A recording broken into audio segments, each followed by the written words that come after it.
안녕하세요. 오늘 말씀은 사무엘상 5장에서 10장까지 말씀입니다.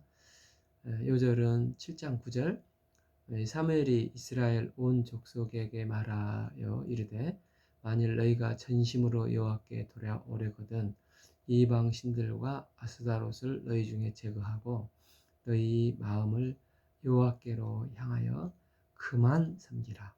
그리하면 너희를 블레셋 사람의 손에서 건져내시리라. 5장, 6장은 어제 4장에서 블레셋과의 전쟁에서 법궤를 빼앗긴 후 뒷이야기가 펼쳐지고 있습니다. 1절에서 블레셋 사람들이 하나님의 궤를 빼앗아 가지고 에벤에셀에서 이제 아스돗에 이르렀고, 2절에서 다곤 곁에 두었는데 3절에서 아스다롯 사람들이 이튿날 일찍 일어나 본즉 다곤이 여호와의 궤 앞에서 엎드려져 그 얼굴이 땅에 닿았습니다. 그들이 다곤을 일으켜 다시 그 자리에 세웠더니 여기서 이제 엎드려졌다고 했는데 다곤이 여호와의 법궤 앞에 굴복해 있는 모습을 볼 수 있어서 처음에는 누군가 건드려서 넘어졌나 보다 하고 다시 세워 놓았는데 4절에서 다음 날에 이번에는 머리와 두 손목이 끊어져 문지방에 있고 다곤의 몸통만 남아 있었습니다. 그리고 이제 블레셋 사람들이 두려워지는 것입니다.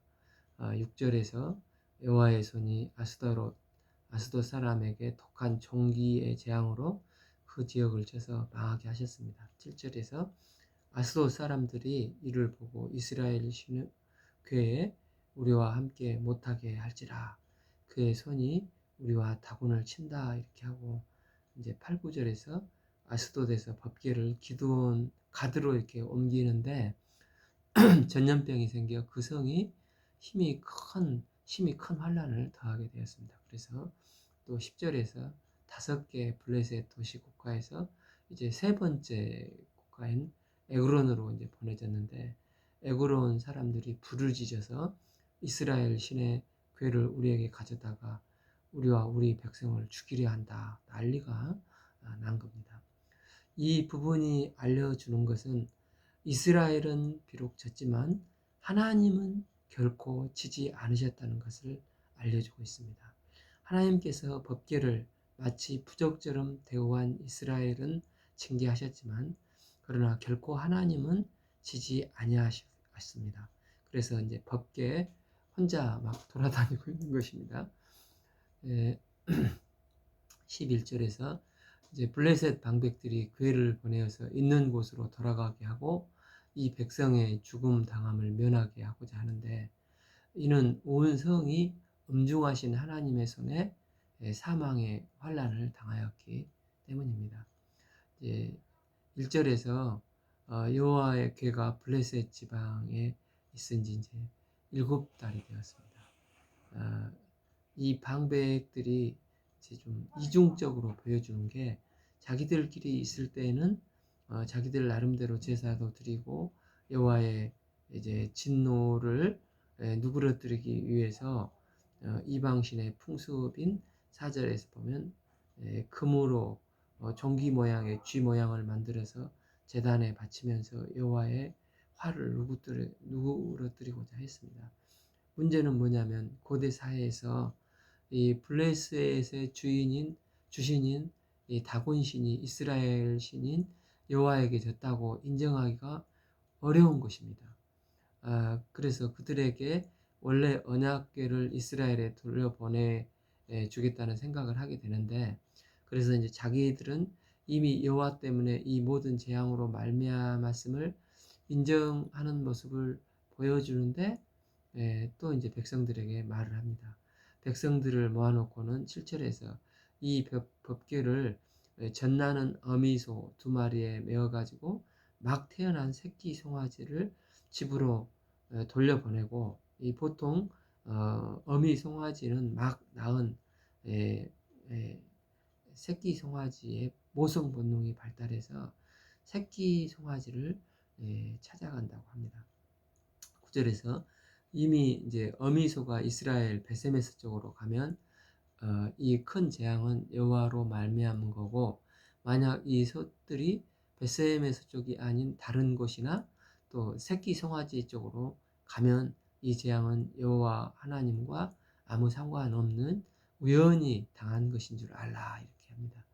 이 말은 우리가 읽을 때는 그런 것보다 하기 쉬운데, 이런 자기들은 다 알고 있지만 그러나 백성들 앞에서 우연히 일어난 일이라고 해 주려고 하는 것입니다. 그래서 전나는 소를 베세메스 쪽으로 이제 올라가도록 세팅을 했는데, 사실은 이제 백성들에게 그럴 일은 없을 거라. 왜냐하면 블레셋 평지에서 이스라엘 쪽으로 가는 길이 매우 오르막길이라고 합니다.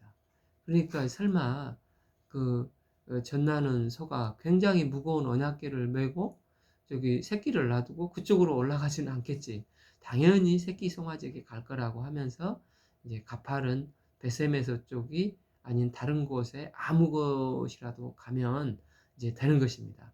10절에서 그 사람들이 전나는 소 둘을 끌어다가 수레를 메우고 송아지는 집에 가두고, 11절에서 여호와의 궤와 및 금쥐와 그들의 독종의 형상을 담은 상자를 이제 수레에 실었으니, 12절에 암소가 베세메스 길로 바로 행하는 대로 가며 갈 때에 울고 좌우로 치우치지 아니하고, 블레셋 방백들은 베세메스 경계선까지 어쩔 수 없이 따라갔습니다.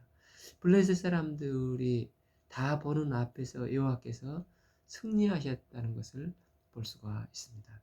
15절에서 레위는 여호와의 궤와 여호와께 번제와 이제 다른 제사들을 드렸고, 19절에 베세메스 사람들이 여호와의 궤를 들여다본 까닭에 70명이 즉사를 하였습니다. 도대체 왜 그들은 들여다봤을까요? 이 법궤의 뚜껑은 금 덩어리로 그룹들을 둘을 만들어 놨기 때문에 한두 명이 떠들러 볼 수 있는 단순한 뚜껑이 아닙니다. 그런데 이걸 들여다봤다는 것은 아마 70명이 작당을 하고 우르르 몰려든 것을 보게 됩니다. 거룩하신 하나님께서 이미 함부로 이것을 대하지 말라고 그룹들까지 만들어 놓으셨는데, 아마 정말로 그럴까 하고, 또 정말로 하나님이 살아계신가 이런 마음으로 우르르 몰려들어서 열어봤던 것 같습니다. 20절에서 이 거룩하신 하나님 앞에 누가 능히 서리오 이렇게 하면서 7장 1절에 기랏 여림 사람들이 와서 여호와의 궤를 옮겨 산에 사는 아비나답의 집에서 22절에 20년 동안 오래 있은지라, 이스라엘 온 족속이 여호와를 사모하는지라. 이제 이 시대가 이랬습니다. 이제 법궤는 빼앗긴 지가 20년이 지나 이제 빼앗겨서 돌아온 지가 20년이 지났지만 제자리를 찾지 못하고 이제 타작마당에 있고, 또 블레셋에 패배했기 때문에 이스라엘은 블레셋의 거의 식민지가 되어 있는 상태입니다. 블레셋의 지배를 받으면서 이스라엘은 영적인 지도자도 없는 상황이 되고, 그나마 대제사장 엘리도 이제 죽지 않았습니까? 사람들은 다시 여호와를 사모하기에 허기에 가득 찬, 영적으로 허기에 가득 찬 시대가 되었습니다. 등장하는 인물이 바로 이때 사무엘입니다. 3절에서 사무엘이 이스라엘 온 족속에게 말하여 이르되, 만일 너희가 전심으로 여호와께 돌아오려거든 이방신들과 아스타롯을 너희 중에서 제거하고 너희 마음을 여호와께 향하여 그만 섬기라.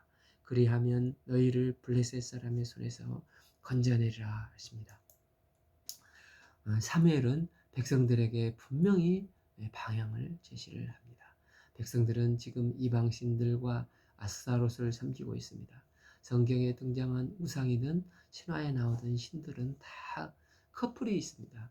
아스타롯의 남편은 바알신입니다. 바알은 전쟁의 승리와 풍요를 약속하는 신이라고 말하고 있습니다. 그래서 바알의 부인인 아스타롯을 섬겨야 마치 부부 관계처럼 관계를 맺어야 뭔가 결과물이 있다는데, 이 이스라엘 백성들이 이 아스타롯을 섬겨야 바알에게서 이 전쟁과 풍요의 결과물을 얻을 수 있을 것이라고 생각하고 하나님과 함께 섞여서 우상을 섬겼습니다. 하나님도 믿고 바알도 믿고 아스타롯도 믿는 것입니다. 이 사람들이 하나님을 섬기는데 아스타롯을 같이 섬기면 바알의 전쟁과 풍요까지도 줄 것이라고 생각을 한 것입니다. 그러니까 사무엘 선지자가 정확하게 지적을 합니다. 오직 그만 섬기라. 오직 여호와 하나님만 섬길 때 블레셋의 억압과 핍박으로부터 너희를 구원해 줄 것이다. 네, 말씀하고 있는 것입니다. 이 시대의 해답은 아스다롯이나 바알에게 있는 것이 아니고 오직 여호와 하나님을 섬길 때만이 답이 분명히 있음을 말씀하고 계십니다. 4절을 보십시오. 4절에서 이렇게 말씀했습니다. 6절에서 이제 사무엘이 미스바에서 이스라엘 자손을 다스리라 했고 15절에도 다스렸으되 26절에서도 다스렸고 다스린다는 말씀이 계속해서 반복됩니다. 이것은 사무엘이 통치했다는 것이 아니라 말씀을 먹였다는 의미입니다. 가장 좋은 목양은 하나님의 말씀을 먹이는 목자의 삶입니다. 행정도 중요하고 신방도 중요하지만 가장 중요한 것에 목양의 첫째는 말씀으로 양떼들에게 때를 따라서 먹이는 것입니다. 그 꼴은 조곤조곤 먹이는 게 양을 돕는 목양의 1번지라고 할 수가 있습니다. 부활하신 예수님께서 디베라 바닷가에서 방황하는 베드로를 만나서 내가 나를 사랑하느냐 하시며 사랑의 관계성을 회복하시고 하신 말씀이 뭡니까? 내 양을 먹이라. 내 양을 치라. 내 양을 먹이라. 3번이나 반복해서 말씀하셨습니다. 한국 교회 목회자들이 무엇보다도 좋은 말씀의 꼬리를 먹이는 목자들이 될 수 있기를 기도합니다. 다스렸다는 말씀이 계속 반복되는 것은 그 시대가 살아나려면 오직 말씀밖에 없는 것을 보여주는데 사무엘이 목숨을 걸고 말씀과 기도에 매달릴 때 하나님은 그 시대의 악순환의 고리를 이제 드디어 끊으시고 새로운 새 시대를 점진적으로 준비하고 계십니다. 이에 이스라엘 자손이 바알들과 아스타롯을 제거하고 여호와만 섬기니라. 드디어 이스라엘이 사사기 때부터 악순환의 고리가 끊겨지고 새로운 이제 삶이 시작이 됩니다. 5절에서 사무엘이 이르되 온 이스라엘은 미스바로 모이라. 내가 너희를 위하여 기도하리라. 이렇게 하고 그것이 그 유명한 미스바 부운동의 시작입니다. 미스바는 이제 파수꾼이라는 뜻이 있습니다. 이 광장에서 이스라엘을 소집했고 사무엘이 한나의 기도를 통해서 태어날 때 그 시대는 뭘로 결핍되어 있습니까? 말씀이 희귀하고 말씀이 땅에 떨어진 시대라고 기록되어 있습니다. 그 시대는 하나님의 말씀을 제대로 전달하는 자가 없었습니다. 말씀을 전달하지만은 말씀의 권위가 없었습니다. 그래서 한나의 기도를 통해 사무엘을 보내주시고 그 시대를 말씀으로 하나님은 깨우시기 시작합니다. 그래서 미스바 광장의 핵심은 하나님의 말씀이 땅에 떨어지지 않고 제대로 전파되기 시작한 것입니다. 진짜 부흥은 어떤 이벤트나 프로그램으로 하는 것이 아니라 말씀을 통한 부흥이라고 할 수가 있습니다. 강력한 하나님의 말씀이 백성들의 심령에 들어가서 한 영혼이 천하보다도 귀중한 한 영혼이 변화를 받는 것, 이것부터 부흥은 시작이 되는 것입니다. 6절에서 그들이 미스바에 모여 물을 길러 여호와 앞에 붓고 그날 종일 금식하고 거기에 이르도록 우리가 여호와께 범죄하였다 하며 사무엘이 미스바에서 이스라엘 자손을 다스리니라. 여기서 물을 길어 여호와 앞에 붓고의 뜻은 하나님 앞에 애통하는 마음을 쏟아붓는다는 것을 의미합니다.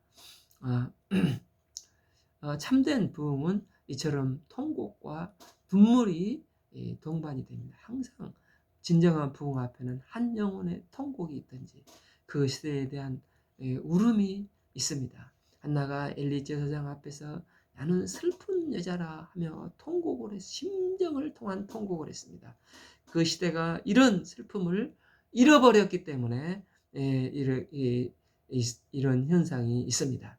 슬퍼해야 하는데 사람들이 점점 철면피가 되어가고 화인 맞은 심령이 되어가고 그래서 참 마음이 굳어 있습니다.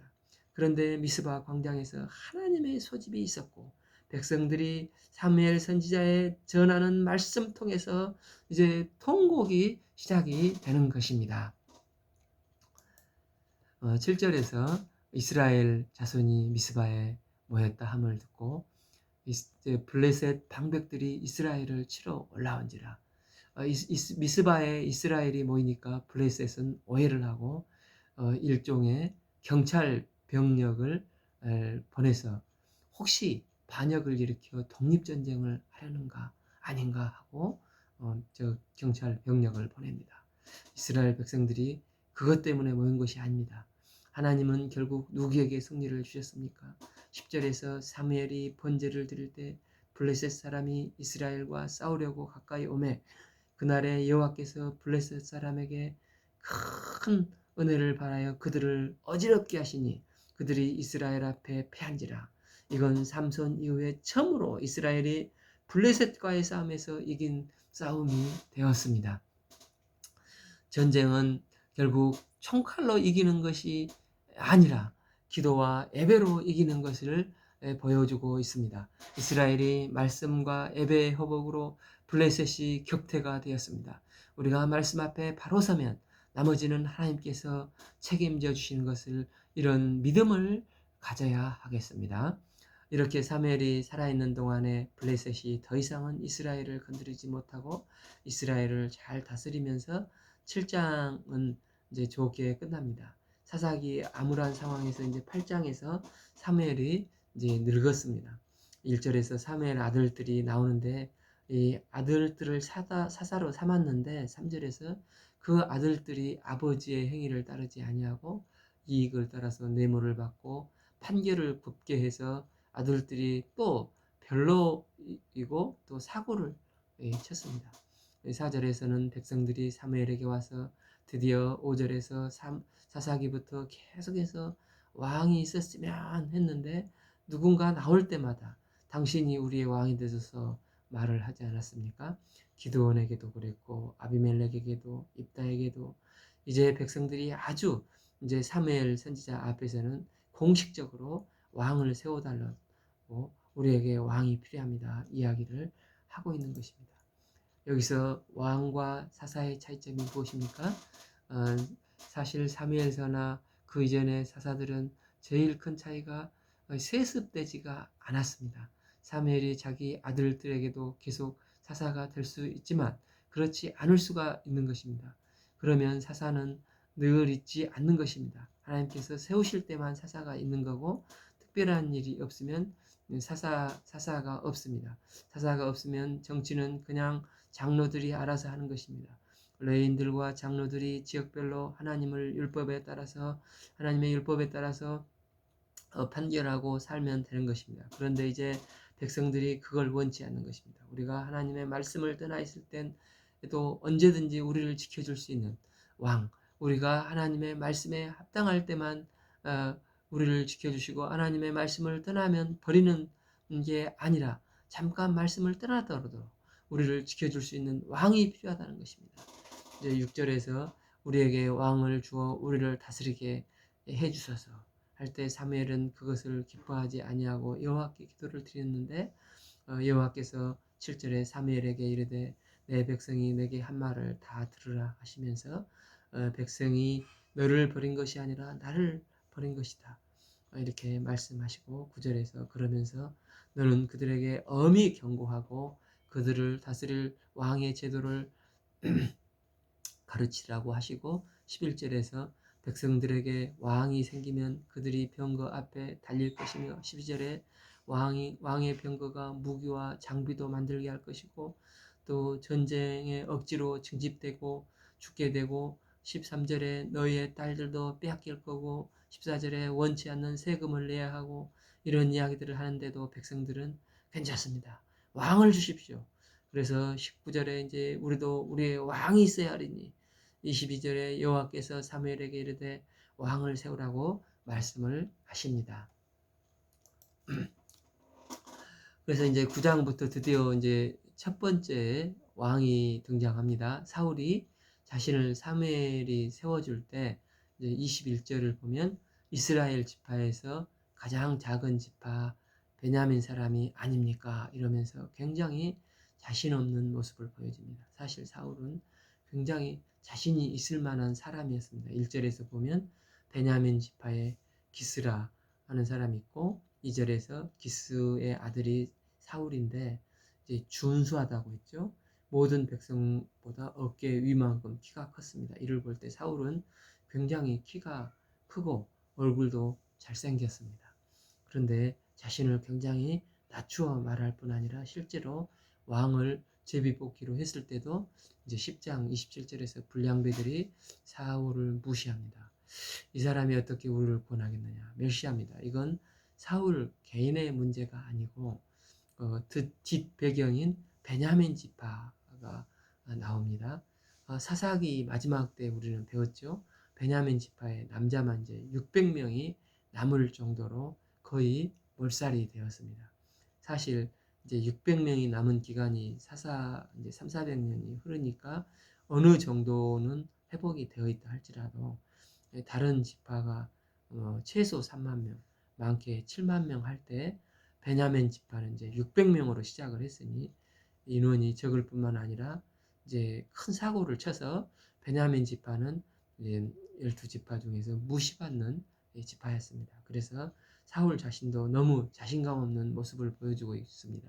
그런데 하나님께서 왜 하필 이 베냐민 지파에서 사울을 택하셔서 썼는지 생각을 해볼 필요가 있습니다. 10절에서 이제 사울이 나귀를 못 찾는 바람에 나귀를 어디서 찾을까 물어보려고 14절에서 사무엘에게 간 건데 본인은 전혀 생각을 못 했는데 사무엘이 사울에게 기름을 이제 붓는 장면이 이제 10장 1절에 나옵니다. 5절에서 그곳에서 블레셋 사람의 영문이 있는데 사울이 그곳을 지나갑니다. 이곳에서 블레셋이 이제 이스라엘을 식민지로 통치하는 본부로 이제 오늘날 말하면 총독부로 사용하는 영문이 있는 곳을 사울이 지나갔습니다. 6절에서 사울이 그 성읍으로 들어갈 때 선지자의 무리가 산당에서부터 비파와 소고와 저금과 수금을 앞세우고 애원하며 내려올 것을 이제 선지자들을 만날 거라고 하는데 6절에 여호와의 영이 크게 임하여 너도 그들과 함께 애원을 하고 변하여 새 사람 되리라 하고 10절에서 하나님의 영이 사울에게 크게 임하여 사울도 예언을 하게 됩니다. 이제 기름 부음을 받았으니 왕인가 하지만 왕이 되려면 백성들의 또 인정과 또 절차가 또 필요합니다. 그래서 사울이 처음 기름 부음을 받았을 때 아무에게도 이야기를 하지 말라고 해서 이제 16절에 숙부에게도 사울이 말을 안 합니다. 사무엘과 사울 둘만 알고 있는 기름 부은 사건이 있습니다. 그리고 나서 17절에 사무엘이 백성을 모아서 미스바에서 제비를 뽑기를 하는 것입니다. 이제 너희가 왕을 달라 했으니 그래 한번 왕을 뽑아보자. 여호와께서 누구를 세우나 보자 하면서 제비를 뽑았습니다. 그래서 21절에 베냐민 지파의 기스의 가족 사울이 뽑히는 겁니다. 이렇게 뽑혔는데 22절에 사울이 그때 숨었습니다. 자신감이 없는 것입니다. 일단 개인적인 것보다도 자기의 백그라운드가 너무 베냐민 지파로 약한 것입니다. 이에 이제 일부 불량배들이 27절에서 베냐민 지파에서 왕이 뽑혔다는 소식을 듣고 이 사람이 어떻게 우리를 권하겠느냐 멸시하며 애물을 바치지 아니하였습니다. 그는 잠잠하였습니다. 오늘은 이제 5장부터 10장까지 읽겠습니다. 감사합니다.